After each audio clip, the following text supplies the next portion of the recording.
थोड़ा सा एक्सप्लेनेशन गले के बारे में देती हूँ कि जब हम इसको इस पर लगाते हैं तो ये थोड़ी सी एक्सेस काटा है, इसलिए कि इसको बाद में एडजस्ट करके अपनी जगह पर ले आएंगे, लेकिन अगर कम काटें और कोई प्रॉब्लम आ जाए तो उसको फिक्स करना बहुत मुश्किल है। तो अब इन दोनों को एक दूसरे के ऊपर यानी कि मिडल में डालकर लगाकर, ये इंटरफेसिंग जो है इस पर ऑलरेडी स्टिचिंग की है। तो अब गले को इसके साथ पिन करना है। दोनों लाइनिंग और जो कमीज़ का कपड़ा है दोनों को साथ सिलाई करेंगे। तो इसको अपनी जगह पर फिक्स करके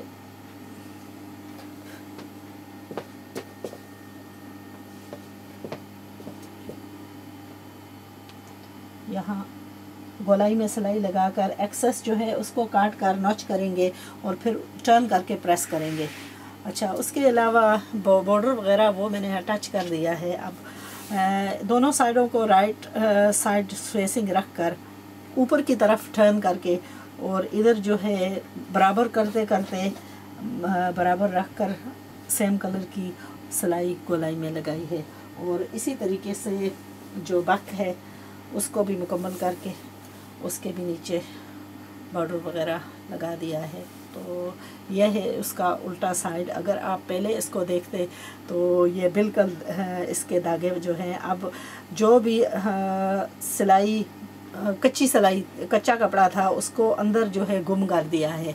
तो अब इसका एक्सेस जो है यानी कि इसकी लाइफ एक्सपेक्टेंसी भी बढ़ गई है और ख़ूबसूरती भी जो है वो भी बढ़ गई है, प्रोवाइडिंग कि इसका अक्सर ऐसा होता है कि हम जब इतने पीसेस लगा कर कोई चीज़ बनाते हैं तो उसकी जो एंड रिज़ल्ट होती है उसमें कुछ ना कुछ तो फ़र्क आ जाता है। तो इसलिए मैं बार बार जो है अक्सर बच्चों के वगैरह के कपड़े सिलाई करती हूँ और उनमें शो करती हूँ कि इसलिए कि वो ऐसा करते करते आपको इतना तजर्बा हो जाएगा कि जब आप ऐसा बनाएंगे या ऐसी पट्टी लगाएंगे तो वो इतनी सफाई से आएगी कि आपका एक्सपर्टीज़ यानी कि वो सफाई की वजह से शो होगी। तो इसलिए इम्पोर्टेंट है कि आप जितना तजर्बा ले सकें, यानी कि स्पेयर कपड़े हों। बेशक आप मेरे किसी दूसरे चैनल पर जाकर कोई भी मैंने बच्चों के कपड़े जो बनाए हैं उनकी जो है थोड़ा सा तजर्बा करें। बेशक अगर कोई पहने ना तब भी आप यही समझें कि एक्सपीरियंस बढ़ेगा। और प्रैक्टिस के बग़ैर जो है हासिल करना बहुत मुश्किल है। तो कोई ऐसे काम हैं जो आपको करते करते ही जो है एक्सपीरियंस बढ़ेगा और आप उस मुकाम तक पहुंच सकेंगे। तो अब हम इसकी सिलाई करेंगे और साथ साथ जो है गले के लिए भी ये आटा कपड़ा है चूड़ीदार से जो निकला हुआ, इसमें से गले के पीछे लगाने के लिए भी पट्टी काट लेते हैं ताकि काम जो है वो थोड़ा सा कम हो जाए।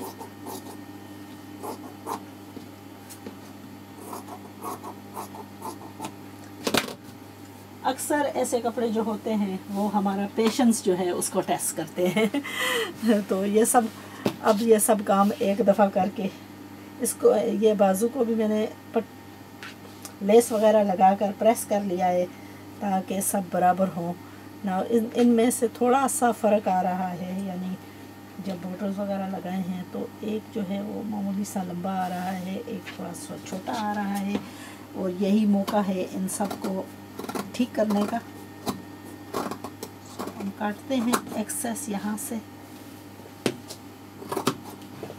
इधर से भी जो एक्सेस है उसको काट कर दोनों बाजू को बराबर कर लेते हैं। और ये रहे हमारे ब्यूटीफुली कट आउट बाजू। नाउ एक क्वेश्चन किसी ने पूछी है, कुछ ही आज ही पूछी है, और वो थी मुतल्लिक बाजू के मुतल्लिक। और अब मेरे जहन में आ गई तो बात कर ही देती हूँ कि अक्सर हमारी प्रॉब्लम्स बाजू में आती हैं, इसलिए कि बाजू एक ऐसी चीज़ है जो हम बार बार इस्तेमाल करते हैं और कपड़े को जो है यानी फुल वगैरह इस जगह से भी और ऊपर नीचे करते हैं तब भी आती है। تو ہمارے اکثر کپڑا جو ہوتا ہے وہ کافی اسٹف ہوتا ہے، اس میں لچک جو ہے نہیں آتی، اور کئی دفعہ ایسا ہوتا ہے کہ یہاں جو اگر ٹائٹ بازو بنائیں تو اور ان کو اتنی یعنی ویئر اینڈ ٹیئر ہوگی تو یہ ممکن ہے کہ ان کی سلائی جو ہے وہ اپنی جگہ سے ہٹ جائے گی. تو اس کے لیے اس نے کچھ ریمیڈیز مانگی ہیں، سجیسٹنز مانگی ہیں. اس بارے میں سوچ کر جو ہے کوئی پروبیبلی ایک اسپیئر ویڈیو کروں گی جس میں جو ہے جو پرابلمس آتی ہیں ان کو ایڈریس کر سکوں. لیکن بتاتی جاؤں کہ جیسا اس طرح کے بازو ہوتے ہیں اس میں تھوڑا سا اسٹریچ ہے، بیکاز یہ نیٹ ٹائپ کا کپڑا ہے جس میں تھوڑی لچک ہے. اگر کوئی اسٹف کپڑا ہو تو اس میں ظاہر ہے گنجائش بہت کم ہوگی اور اس میں آپ زیادہ محسوس کریں گے. اور پھر کپڑے پر بھی ڈیپینڈ ہے کہ کس قسم کا کپڑا ہے. یعنی کوئی کپڑے ہیں ان کی سلائی جو ہے وہ بہت جلدی نکل آتی ہے، کوئی کپڑا ایسا ہوگا جس کی سلائی اچھی طرح سے ٹھہرتی ہے، یعنی وہ کپڑے میں برقرار رہتی ہے اور اس کا کھینچ پھل جو اسٹریچ ہے وہ برقرار رہتا ہے. لیکن اس کی سجیسٹنز میں سوچ کر دوں گی کہ کیا سجیسٹ کر سکتی ہوں اگر آپ بھی ایسی پرابلمز فیس کرتے ہیں تو. اگر آپ نے سوال پوچھنا ہے، اگر مزید آپ نے کچھ ایڈ کرنا ہے اس بات سے تو بے شک کامنٹ ویڈیو کے نیچے کامنٹ چھوڑنا، اور انشاءاللہ میں کوشش کروں گی کہ ایڈریس کر سکوں.